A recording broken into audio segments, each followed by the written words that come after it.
Bored again. So yeah, and so Claudia, I mean, Claudia has her issues. I mean, the sisters are at odds at the beginning. You talk about it takes place over a month, but for we find out a lot about why they went their separate ways. 99% of it was, well, a lot of it was external, Mm-hmm. right? Was outside of their agency. But so Claudia's, she has to put up with being a woman in a male dominated society. She has to put up with being a Latina in a white male dominated society. Talk about some of the just easy, when I say easy, I mean like common, like sexual harassment that she would take, Mm-hmm. haha, she'd have to laugh it off, or she knows how to get by in that world. And sometimes that's cussing somebody out, sometimes that's, you know I mean, she's very versatile in the way that she can respond. She's she's got issues with eating. Maybe part of it is just she's so busy. But she's very much about what she can control. She does her yoga for a Mm-hmm. while before it gets to be too much. She exercises the heck out of herself, but she just something's just not right with her. Mm-hmm. She just doesn't feel, she doesn't feel like she's home. She has a nice place in Studio City. She's making good money, but she doesn't love her job. There's a lot of reasons for sure that why she wouldn't. Um, but I wonder about like you, I mean, from the outside, you seem like you really nailed the Hollywood thing. Mm-hmm. I mean, do you have experience in Hollywood? Did you do research? I think I did research, and I think I did draw on my experience of at times being the only Latina in, Uh, in the office, in at the dinner table, hmm, or in a social group, and I sometimes people would forget I was Latina, or sometimes I was it's the small world representation of all the cultures because just I like the was. father, sorry to interrupt you, just like the father in the story about like, right, like his neighbors were Vietnamese. He called them Mm, chinos, but like they're great people, so therefore they're all great people. Is that right? that yeah, I mean, yeah, basically, I mean, that's how Claudia is. Claudia stands in for a lot of people by Okay. virtue of just being a Latina and a woman. Hmm. And for me, I've had experiences where all of a sudden you realize that people are looking to you to be like a panacea to their own, Uh, whiteness, let's put it that way. Especially now, I think that's more prevalent now that people are much more, well, for better or for worse, much more aware of disparity. Some people are threatened by it and want to go, back to the where we were literally segregated, and other people are, I think there's just a heightened awareness, right. and when Claudia is in her environment in 2003, she has to. She doesn't make any apologies for being a Latina, Mm. or a quarter Jewish and a quarter Italian, or a woman. And I think she realizes how her presence unnerves people, and she uses that to her advantage. And she also, I think, gets Mm. off on it. Mm. Yeah, And interesting. Interesting. Um, no, she's talking about like her views towards her mom and dad, and she writes, quote, if either of them could have been even a modicum unlike how they were and as they still are, I could possibly be a well-adjusted adult by now. Instead, I still struggle with childish grievances I can't seem to extricate from the deepest parts of my mind, unquote. She's gone to therapy. yes, and I think I think you talk to anyone who's gone to therapy, and it always comes back to your damn parents. And I think that's one of the frustrations with being, for her, for being so self-aware and so smart. Hmm. She logically knows what the problem is, right? Uh, but even knowing what the problem is and having, plenty of therapy, having it acknowledged, Hmm. still doesn't make it any less of a problem for Right. her. Right. Right. There's a great distinction that's made in the book where she takes care of herself, little, hair removal and, this and that, what do you call it? Yeah, I mean, hair removal, salon type things, Mhm. obviously the gym and working out, exercise. So she takes care of herself, but she hasn't always been kind to herself. I think if you talk to a lot of women who've achieved a certain amount of success, Mm-hmm. I think they would tell you the same thing, that Mm. they, that outwardly they're very, people, it's hard for somebody when you're in a place of success for people to maybe look or realize how hard it is to get there, Mm-hmm. and how hard on yourself you have to Right. be successful, especially for a woman, especially coming from a place where success, hard work isn't equated to success. And I think this is Mm. something I've struggled with in my own family culture. Hard work is expected.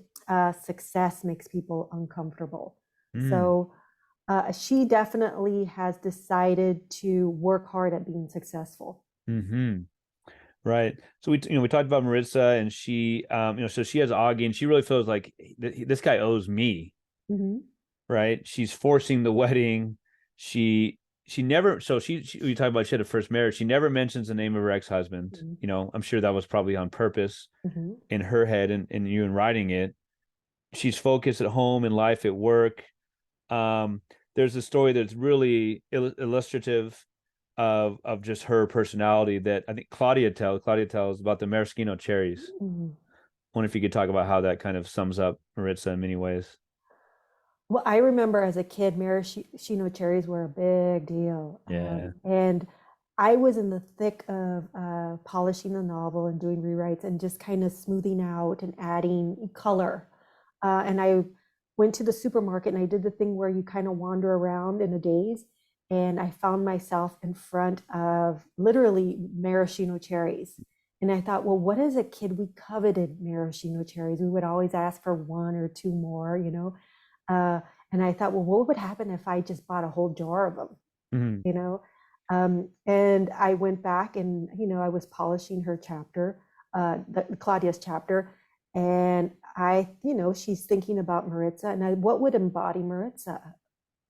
Just foolish gluttony, and hiding and secrets and doing something that Claudia knew was going to make her sick and having to let her Right. sister do that and watching her sister gorge herself on maraschino cherries and the syrup, how sweet. I mean, I can Mm. taste it myself right now, how sweet it is. But as a little girl, she didn't know any better. She didn't know not to accept the jar in the first place, not to open it, and not to eat at Mm-hmm. all. And I think it just, Maritza is still the same. She's still scooping up the cherries, with the wedding and with everything else. She's still a very secretive, greedy girl, Mm. Yeah. which is sad. Honestly, it really is sad. Yeah, I mean she really, dumps on Augie's family. I mean, she's always making fun of her future sisters-in-law and her mother-in-law, and just, the word, like you said, is unpleasant. Mm. Does she, again, some things happen towards the end, like you said, there's that, she makes that honest decision towards the end, right? But, Mm. like, I don't know, towards the beginning of the book, does she love Augie? I think no, I don't think she is capable of love. Ouch. Uh, I don't think she is, and Yeah. I think she is. I think she's very much like the mother, Mm-hmm. incapable of love, and that's not her fault. I think Dooley and Claudia. I think Dooley loves her now sober unconditionally, and Claudia loves her with conditions. Mm. But I don't think Maritza is capable of love, and that's okay with Maritza because she doesn't know any different. Mm. I think she's with Augie because she's with Augie, and Yeah. it works out for both of them. Um, Nobody's forcing Augie to do anything; he's going along with it. So I think you can lay the blame at his feet just as much as Mm. at hers. But I think if you think about, I mean, I know a lot of people.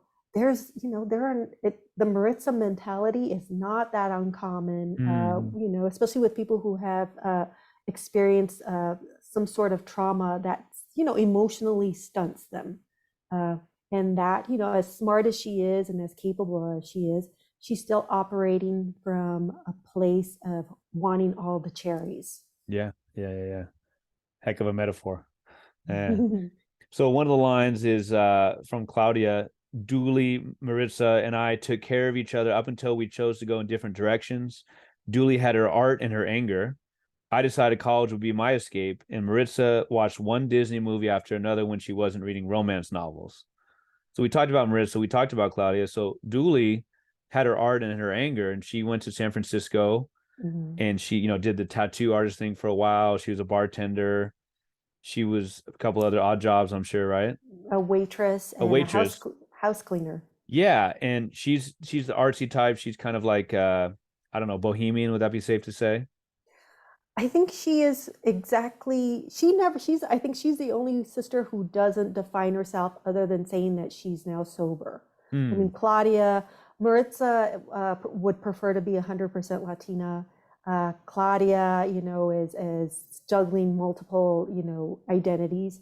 Um, but Dooley is just Dooley. I think Dooley spent so much of her time being under the influence of something, and especially under the influence of her own anger, that now she is finally in a place where she is who herself, and Yeah. she doesn't feel a need to put a label on herself. Yeah. But she is artistic, and that's one of the things that was very important for me to touch on. That she just wasn't a screw up. She just wasn't Right. like I think what the terminology is now is the identified patient. Hmm. Like the troublesome one. Like a trope, like an archetype type of thing.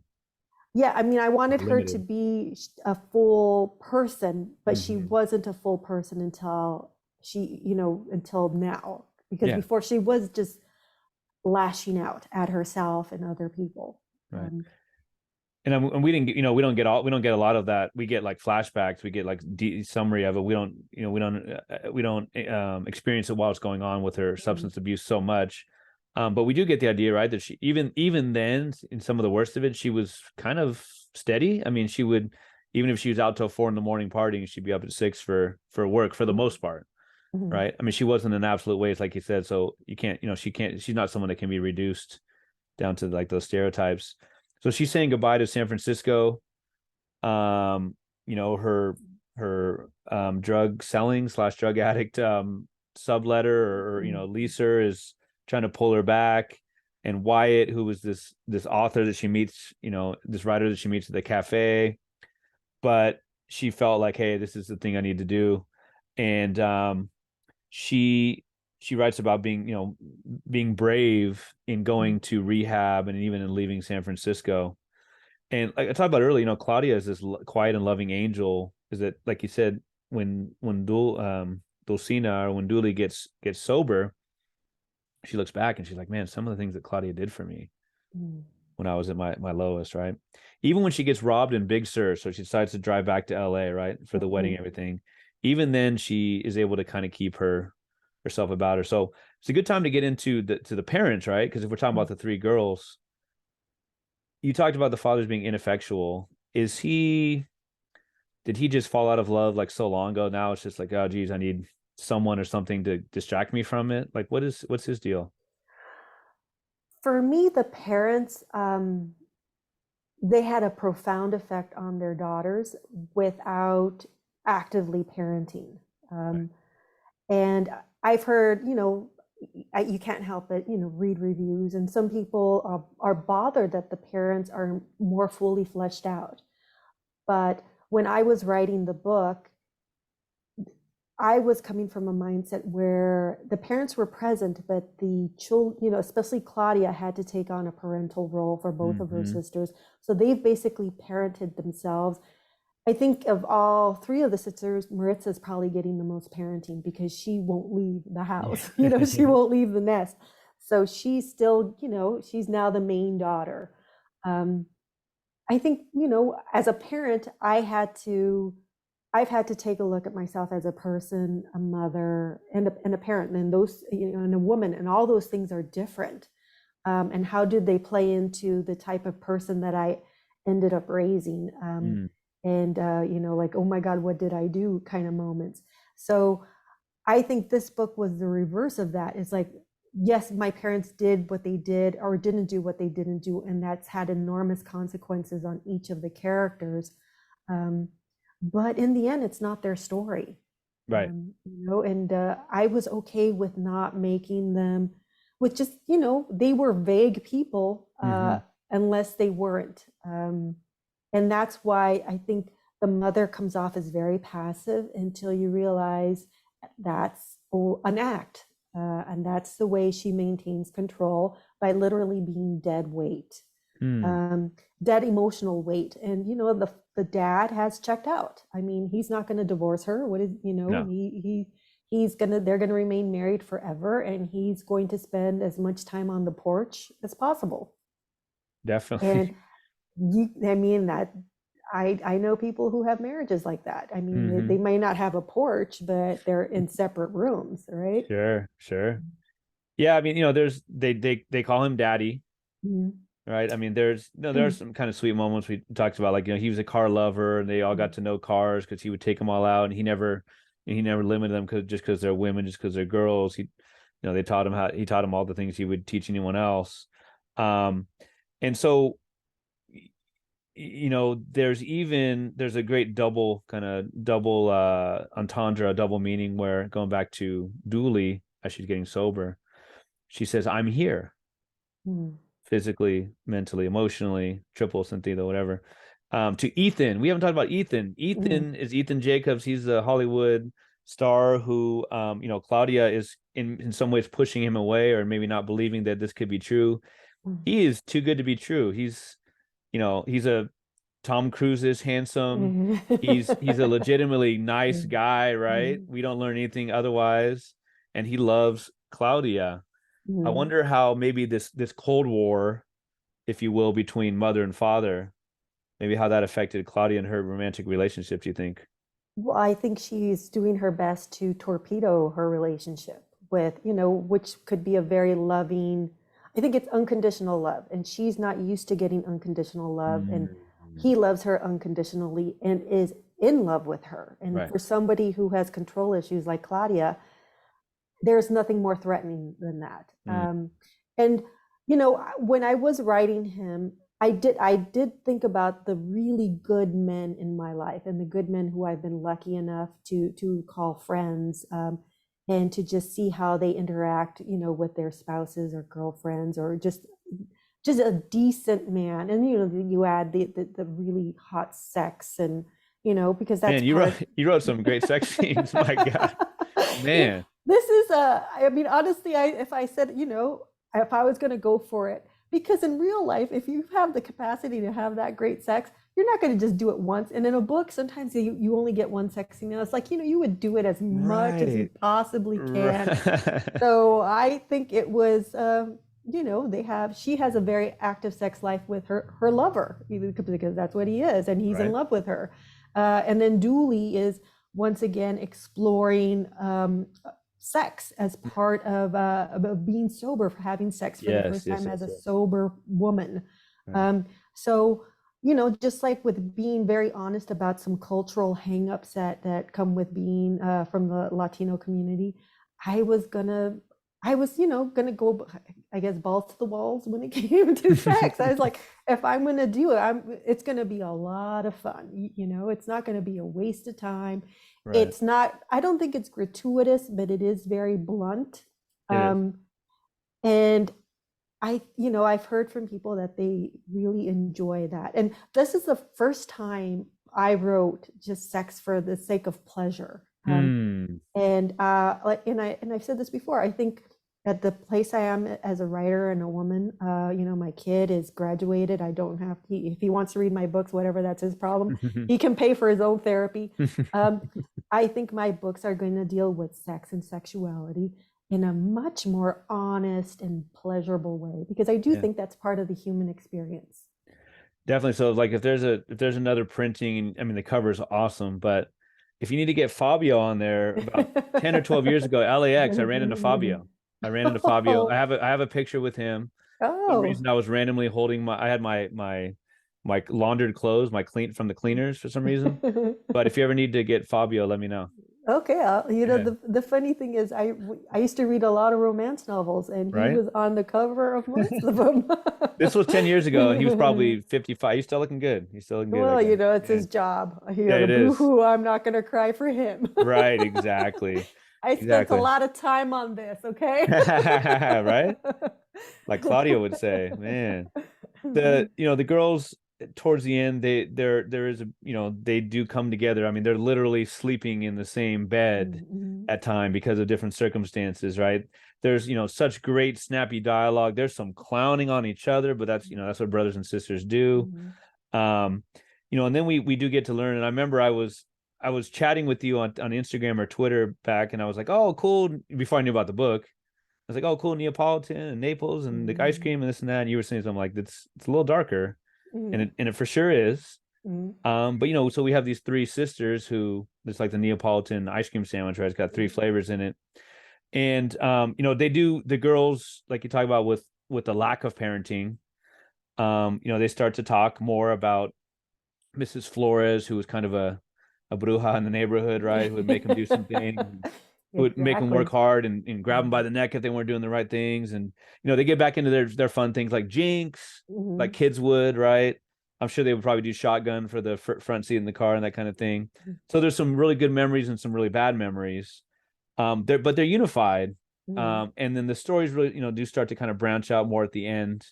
Um, and there is a scene that I'm not going to ruin, but the scene or scenes in the old folks home mhm. are some it's like, just if we're looking at a craft basis, I mean that's some great writing Yeah.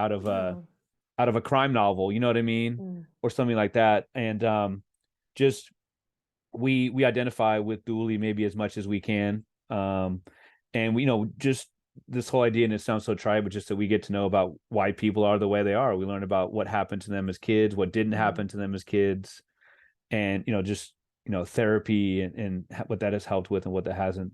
And so again, I'm tiptoeing, trying not to ruin what happens in the mhm, ending, but there's no there's no Disney Hollywood ending like Maritza would have liked, right? You mhm. talked about why that is. And just the way that you really brought the stories together and then let them branch out, I think was just so successful. You talked about you knew when you were done, kind of like I have Mhm, to be done. When mhm. did you know you were done though with like the story itself, the plot? I always knew the beginning, middle, and end. Yeah. And there was a process, especially when I was revising and polishing it. And, I got the notes back from Tony of I needed to make sure I said as much as I could without overstuffing the book and Mm-hmm. without overwriting and hitting people over the head with it. And I think some readers are have expressed frustration that it went too fast or you know I think it happened at the pace it was supposed to happen because first of all it's my book Yeah. and it makes sense to me. Some things remain unresolved because that's how life is, That's and how life is. I'm not writing a fantasy novel, I'm not Right. writing a romance novel. I wrote a novel about three complicated, difficult, complex characters. And just when you meet someone, when you meet interesting people, their stories are sometimes unresolved. And depending on which way the story goes, either it's going to be, a good ride for you or you're going to tap out. Um, and, I've had the pleasure, I have had some friends for one of my best friend, Maria, she's more, how old is my son? Like 20 years, she's been my friend. And I've had recently had a friendship that I just tapped out of in dramatic fashion. And I think that's the same thing for me as a writer.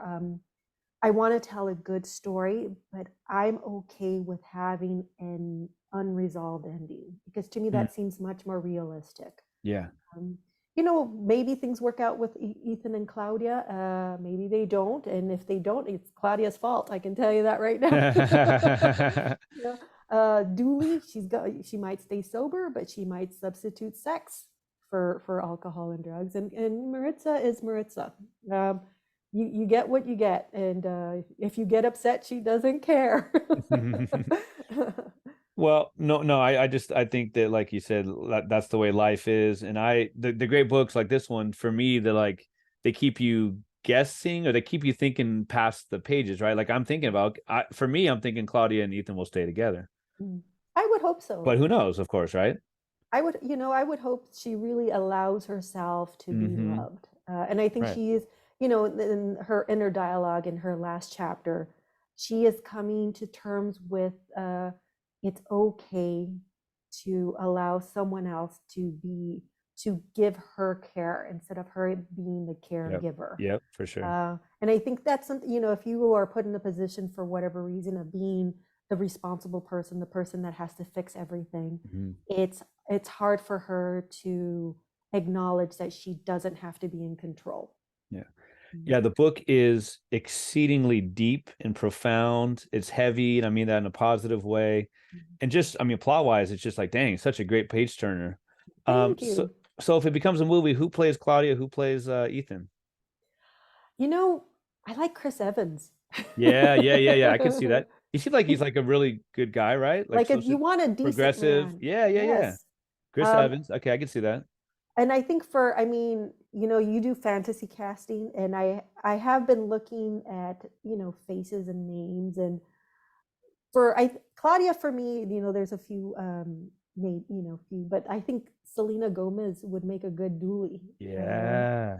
And Oh, Julie. Oh, okay. yeah, I think so. I mean, I think Okay. that's a very meaty role, and I think she's dark. I mean, Okay. Okay. there's some hidden dark, and she Yeah. also, Dooley is coming from a dark place, and now and is a very expansive. Yeah. She's feeling her emotions for the first time in her life. Yeah. She's not afraid of them. So, I mean, I I think like that. that's Okay. people really do like Dooley because she Hmm. is very, I think you have a lot of empathy and compassion for her. Yeah. Um, but you also have to realize she was an incredibly difficult person to live with and grow up with, and Mm. that's hinted by the flashbacks.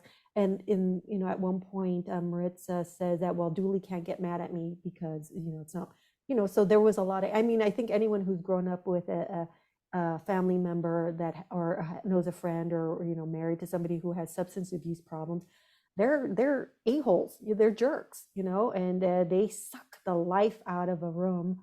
Mm. um, but these sisters, Claudia never gave up on Dooley. Mm. And Dooley is indebted and grateful, for the Mm. love that her sister was able to show her. So I think when it comes to playing, I didn't think about who in my mind while I was writing this. I just thought Yeah. of them as their own people. Sure. But every so often I get asked that. And I think for me, the easy answer, Ethan, is Chris Evans. So I think that's the only one, and it's Selena Gomez. And there's a few other like really good Latina actresses. But, at this point, playing that game is, for me, it's kind of like naming the baby before it's born. Okay. Yeah. Uh, yeah. And that's bad luck. What you talked about tapping out. I hope you don't tap out as far as writing. Do you have any projects in the works, or are you kind of taking a break?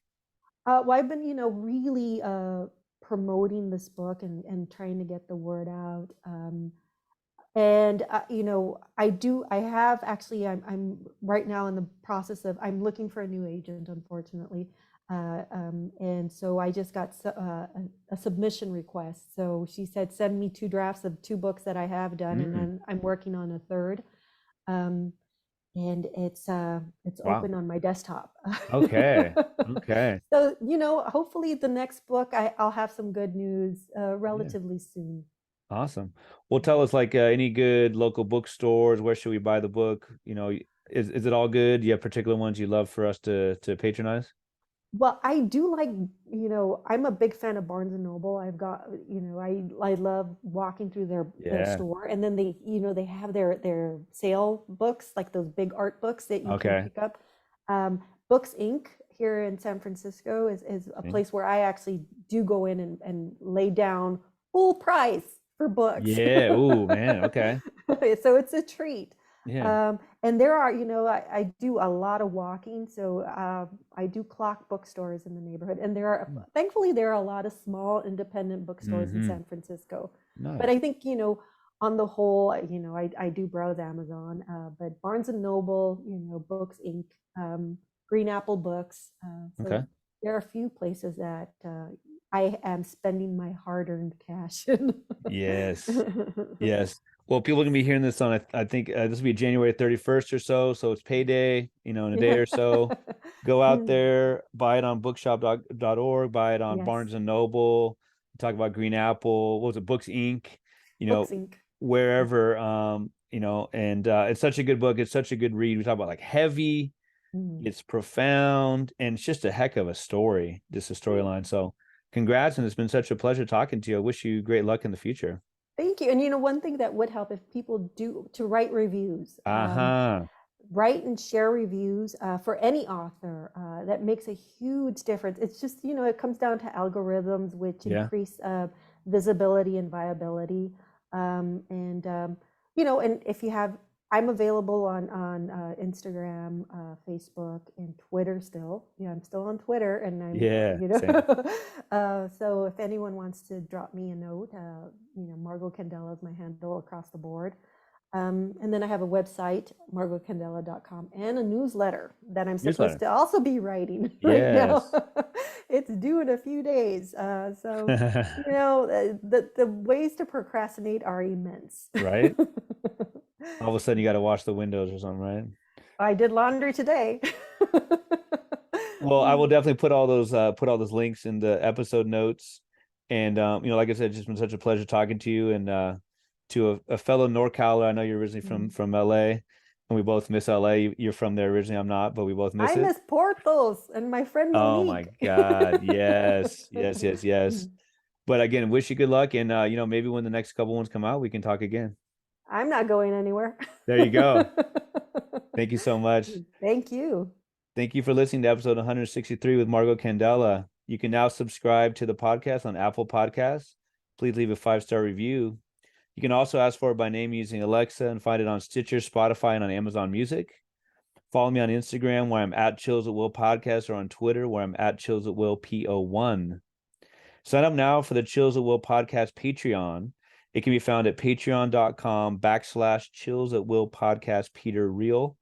And my last name is Riehl. Patreon.com/Chills at Will Podcast Peter Real.